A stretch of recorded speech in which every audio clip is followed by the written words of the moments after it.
The storm had passed, not of weather, but of words. The front porch now sat still, bathed in the soft glow of a single porch light. Crickets resumed their tentative song, uncertain whether the peace would last.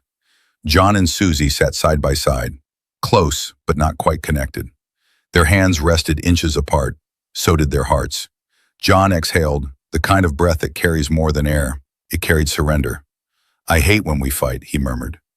"Every argument feels like we're tearing down what we spent years trying to build." Susie didn't flinch. Her voice was steady, her eyes clear. "It's not the fighting, John. It's how we fight.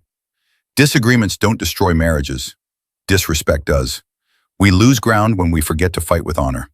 The porch swing creaked gently. Jesus was seated there, legs crossed, robe lightly catching the breeze, a glass of lemonade in hand, and a smile that disarmed all shame. "Well, I'm just glad no one threw a sandal." John turned, blinking. "Wait, how long have you been sitting there?" "Long enough to hear some passion, and a few volume violations," Jesus said with a wink. Susie gave a sheepish smirk. "We're working on it, Lord."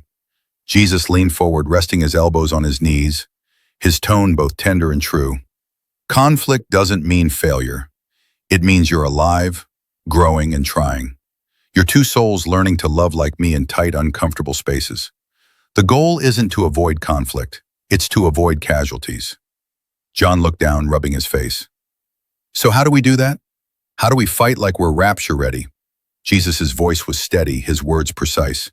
"You fight for each other, not against each other. You attack the problem, not the person.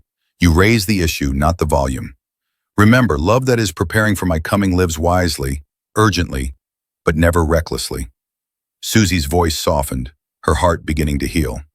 "Because even if he wins the point but loses my heart," Jesus nodded, finishing her thought, "then it wasn't a victory, it was a wound." John turned to her, his voice cracked with realization. "You're not my enemy." She reached over and took his hand. "Nope, I'm your reminder that love can disagree, struggle, bend, but still endure. Still glorify God." Jesus lifted his glass with a satisfied grin.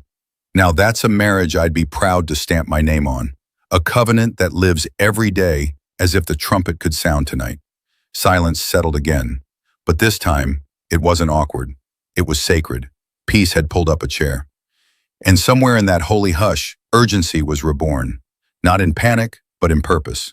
To love well, to forgive faster, to build wisely, to live rapture ready.